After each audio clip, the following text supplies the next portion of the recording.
Ayan, so nagtula tayo ngayon ng ating ulam na isda.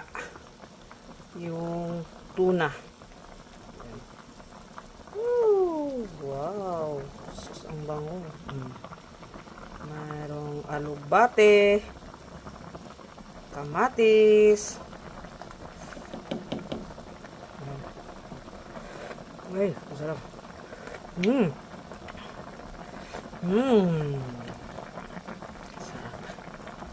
Alugbate at tanglad. So, yan. Luto na mga unatang. Bing. Ayan, kain na tayo. Ayun, umuusok-usok pang ating sabaw. Ayan. Alugbate. Tuna. Init. Kain na tayo.